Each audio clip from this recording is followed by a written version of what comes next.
नमस्कार दोस्तों, सुप्रभात। और मैं आपका साथी लक्ष्मीकांत पंडित तत्काल टाइम न्यूज़ के लिए तैयार हूँ आपके लिए। और आज भैरवाष्टमी है और भैरवाष्टमी के दिन आज हम चर्चा करें, जैसे कि आपकी स्क्रीन पर देख रहे हैं। आदरणीय सम्मानीय विनायक पांडे जी हमारे साथ मौजूद हैं और आज के विषय पर हम उनसे तो बात करेंगे, लेकिन हम पहले उन मुद्दों पर बात करना चाहेंगे जिसकी भारत सर को अ, हासिल है। और संस्कृत से ही बात शुरू करते हैं। सर, इन दिनों भारत में कहने को तो हम धर्म सतयुग मान सकते हैं कि धर्म का युग आने की तैयारी चल रही है। राम जी का मंदिर बन रहा है, गौशालाओं पे काम हो रहा है। संस्कृत पर क्यों नहीं काम हो रहा है, और हो रहा है तो दिखता क्यों नहीं है? देखिए, कुछ विषय ऐसे होते हैं जी। जो कालक्रम से जी। कभी न कभी कुछ विशेष परिस्थितियों में प्रभावित होते हैं, और जो शाश्वत विषय होते हैं जिनकी सदा ही महत्ता है, जी। जी। वो विषय कभी भी समाप्त नहीं होते। जी। ये जरूर होता है कि कालातिक्रम उन विषयों को जरूर एक बार मद्दा कर देता है। जी। जैसे सूर्य है, जी। और जी। सूर्य के सामने कोई बादल का टुकड़ा आ जाए जी। जी। तो वो प्रकाश को ढांक लेता है, जी। जी। परंतु उसे पूर्णतः नष्ट नहीं किया जा सकता। जी। जी। इसी तरह से संस्कृत भारत की आत्मभाषा है, जी। जी। और आत्मभाषा होने के कारण जो जीवंतता है, जी। अर्थात संस्कृति की जो जीवंतता है, जी। वो संस्कृत के बिना संभव ही नहीं है। बिल्कुल सही है। इसलिए हमारे संस्कार में वो घुली हुई भाषा है, हमारे रक्त में घुली हुई भाषा है, हमारे प्राण तत्व में घुली हुई भाषा है, जी। हमारे जीवन में जीवन को प्रभावित करने वाली भाषा है, जी। और पूरे भारत को उसका परिचय कराने वाली भाषा है। जी। भारत को ज्ञान का जो देश माना जाता है, जी। उस ज्ञान के देश के रूप में प्रतिष्ठापित करने वाली भाषा है। जी। तो इस भाषा के बिना तो इस राष्ट्र की कल्पना भी नहीं की जा सकती। हाँ, ये जरूर है कि किन्हीं विशेष परिस्थितियों के कारण उसका विकास जी। कभी कभी ऐसा लगता है कि अवरुद्ध हो रहा है, जी। लेकिन ऐसा होता नहीं है। गंगोत्री एक बार गंगा से निकल गई हैं, जी। गंगोत्री से गंगा यदि एक बार निकल गई हैं, जी। तो गंगा फिर अपना रास्ता स्वयं बनाती जाती हैं। जी। और वर्तमान में परिस्थितियां तो इसके पहले कालांतर में जब संस्कृत पूर्व में बहुत श्रेष्ठतम स्थिति में थी, जी। बाद में कुछ उसका प्रभाव कम कम दिखाई हो दिया, उसका प्रवाह भी कम हुआ। जी। और उसके बाद में अभी जो हम देख रहे हैं कि आज नासा जैसे जो संगठन हैं जी। वैज्ञानिक, जी। वो अब संस्कृत की बात करने लगे हैं। नासा जब अब संस्कृत की बात करने लगा है, और अभी पिछले दिनों मेरी एक वैज्ञानिक से चर्चा हुई, जी। और एक हमारे संस्कृत के उद्भट विद्वान हैं जो नासा से जुड़े हुए हैं, उनके साथ भी मेरा विचार विमर्श हुआ। जी। ये दोनों चर्चाओं का सार ये निकला कि नासा ये चाहता है कि भारतवर्ष से कुछ विद्वान आकर के जी।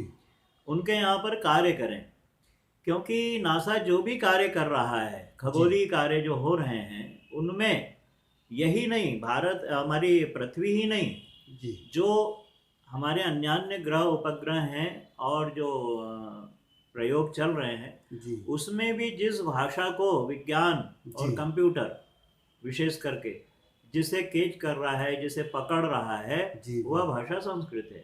और उसका कारण है उसकी व्याकरण निष्ठता। जी। तो संस्कृत को तो नकारा नहीं जा सकता। हमारे यहाँ पे उसका महत्व नहीं समझा जा रहा है, जी। विदेशों में समझा जा रहा है। जर्मनी में अनेक विश्वविद्यालय हैं, हम्म। यूगोस्लाविया में हैं, जी। जी। जावा, सुमित्रा इत्यादि देशों में संस्कृत का अध्ययन अध्यापन हुआ है। लेकिन सही। अब हमें एक अच्छे शुभ संकेत प्राप्त हो रहे हैं। जी। समय करवटें ले रहा है, जी। लोगों में जागरूकता बढ़ रही है। जी।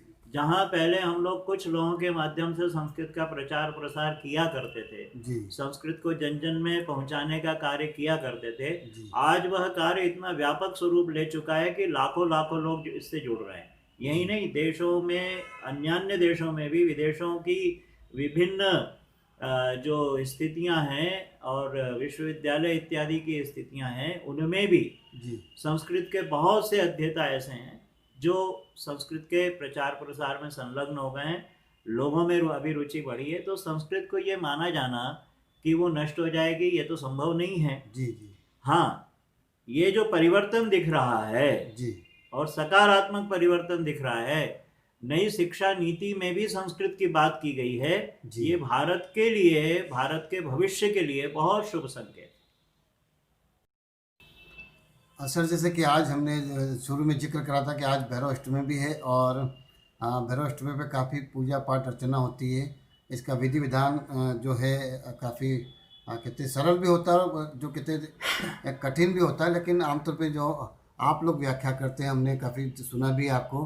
तो हम चाहते हैं कि हमारे दर्शक जो देख पा रहे हैं आपको, उनके लिए भैरव अष्टमी का क्या महत्व आप हो सकता है बता सकते हो क्या महत्व है और उन्हें आज क्या करना चाहिए, इसकी जानकारी दें। करकलित कपाल कुंडली दंडपाणिस्तरुण तिमिर नीलो व्याल यज्ञोपवीति क्रतु समय सपर्या विघ्न विच्छेद हेतु जयति वटुकनाथ जी सिद्धिदः साधकानां। जो भगवान भैरव हैं, यह एक भगवान शंकर का बड़ा विचित्र स्वरूप है। जी और देखिए, कोई भी साधना, चाहे वो किसी भी संप्रदाय की साधना हो, चाहे शाक्त संप्रदाय की साधना हो, चाहे गणपत्य संप्रदाय की साधना हो, शैव संप्रदाय की साधना हो, वैष्णव संप्रदाय की साधना हो, जैन धर्म की, बौद्ध धर्म की इत्यादि जो भी भारतीय जो उपासना धाराएं हैं, जी उनमें कोई भी साधना हो, वह साधना बिना भैरव साधना के आगे नहीं बढ़ती।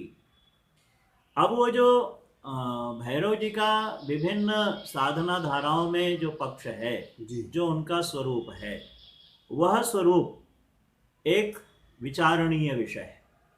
क्योंकि जैसे ये कहा जाता है कि शिव और शक्ति, जी इसके बिना जगत की सृष्टि नहीं हो सकती। इसी तरह से जहाँ भी कोई देव शक्ति है, उस देव शक्ति के साथ उसको आगे बढ़ाने वाला जो तत्व है, जी उसे भैरव कहा जाता है। और जो भय से रक्षा करने वाले हैं, ऐसे देवता का नाम भैरव है। हम यदि शास्त्रों का दिग्दर्शन करें तो लगभग 52 प्रकार के भैरव जी का स्वरूप हमारे शाक्त ग्रंथों में प्राप्त होता है। 52 प्रकार के भैरव, उसमें भी जो 8 प्रकार के भैरव हैं वह मुख्य हैं, जी जो विभिन्न प्रकार की उपासना पद्धतियों में उनकी उपासना की जाती है। जी विशेष करके बटुक भैरव, काल भैरव, आकाश भैरव, स्वर्णाकर्षण भैरव जी और शरभ भैरव इत्यादि का साधना पक्ष अनेक तंत्र साधनाओं में विशेष रूप से हमें देखने को मिलता है। जी इसमें जो साधना पद्धतियां हैं वो 3 प्रकार की हैं। जी पहली जो साधना पद्धति है वह सात्विक भाव की है, जी दूसरी है राजसिक भाव की और तीसरी है तामसिक भाव की। और इसमें भी दो मार्ग एक इसमें भी 2 मार्ग विशिष्ट हैं साधना के। एक दक्षिण मार्ग है और एक वाम मार्ग है। तो ये जो तीनों प्रकार की पद्धतियां हैं, दक्षिण मार्ग और वाम मार्ग के अंदर समाहित हो जाती हैं, सात्विक, राजसिक और तामसिक। जी अब दक्षिण मार्ग वाली पद्धति में जो भैरव की उपासना है, उसमें सात्विक रूप से गृहस्थ जनों को पूजा उपासना करना चाहिए, ताकि उनके जीवन में कष्टों का शमन हो, दुख दारिद्र्य नष्ट हो और उनकी आपत्तियों से रक्षा हो। जी तो सात्विक पूजन का विधान श्रेष्ठतम माना जाता है। मतलब भैरव बाबा की उपासना करें, उन्हें गंध, पुष्प, धूप और दीप, नैवेद्य इत्यादि अर्पित करें।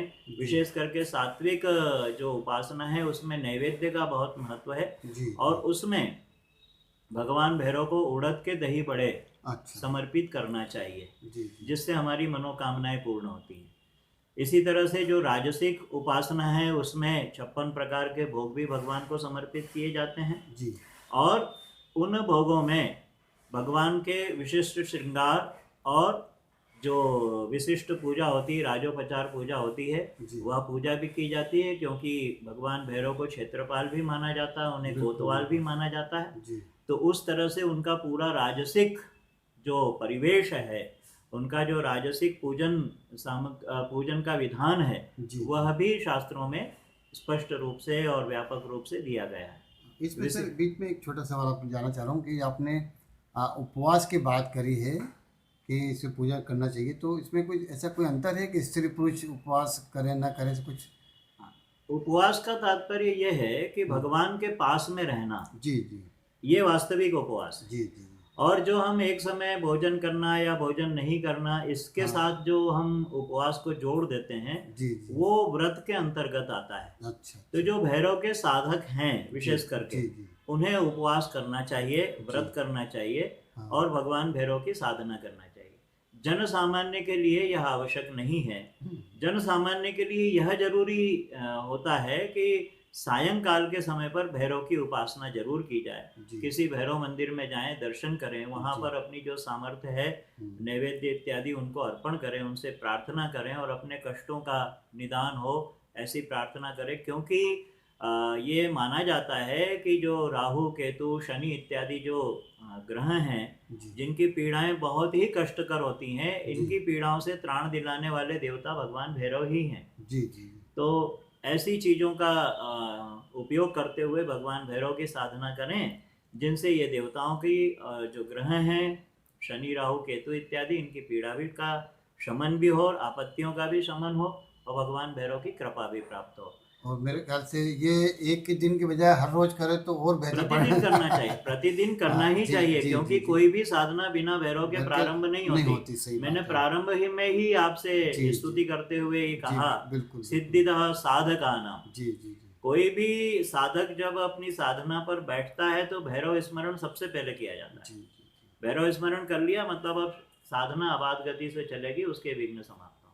हाँ सर, आज आपने तत्काल टाइम के दर्शकों के लिए इतनी ज्ञान भरी गुण भरी बातें बताई है, और मैं उम्मीद है कि वो पूरे भक्ति भाव से भैरव अष्टमी के इस अवसर का लाभ लेंगे, आपके अनुभव का फ़ायदा उठाएंगे।